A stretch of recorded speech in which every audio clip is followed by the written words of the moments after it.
When we first started the catering company, it was all centered around that quote that was, there's one inexhaustible aspect of everyday life that never dulls, the simple pleasure of eating and drinking. And there was something about that that just really hooked me because I love that. I love the simple pleasure of eating and drinking, and all of the different possibilities and all of the different things that you can do with food and beverage and pairing.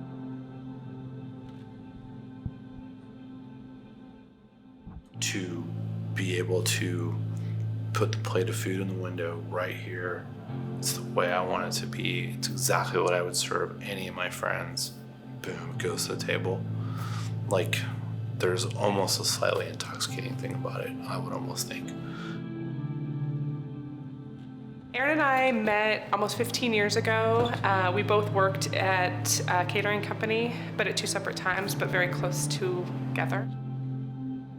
Drummer friend just happens to live above this building back in 1999 and was like, hey, I heard the lady downstairs who has a catering company needs a guy to work in the kitchen. And I was like, sure. He had just left about a month or so before I started. And then 4 or 5 years or so into our relationship, we started talking about things like how to have our own business or how to do something other than what we were doing. Restaurant was really born out of a couple of different things. On part, it was necessity and sort of a very pragmatic way to transition into something that is more consistent and more stable.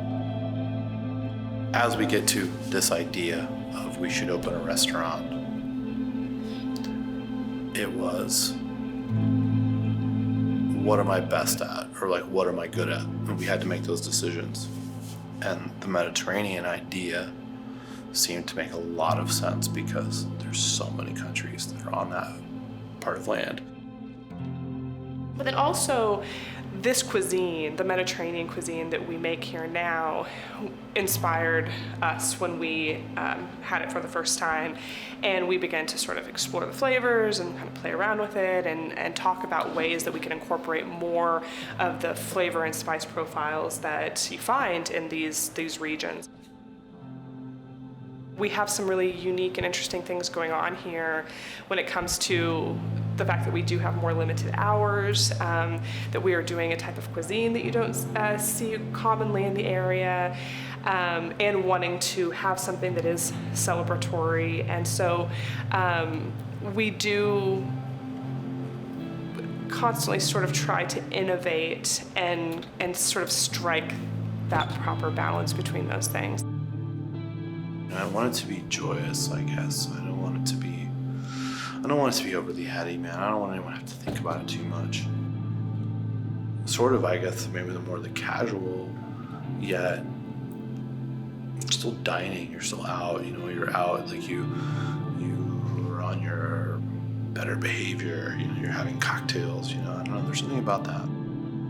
The thing that's a little bit interesting about kind of farm to table as sort of an overall kind of dining movement or shift. What we have really tried to incorporate here is that we have all of these influences of other cultures, but that it really comes down to Kansas products in terms of proteins, and then also, of course, produce.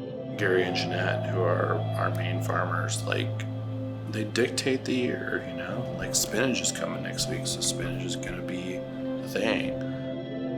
I think that farm to table is almost like a compass. It should guide you through the seasons where you want to go with what you want to do with your food.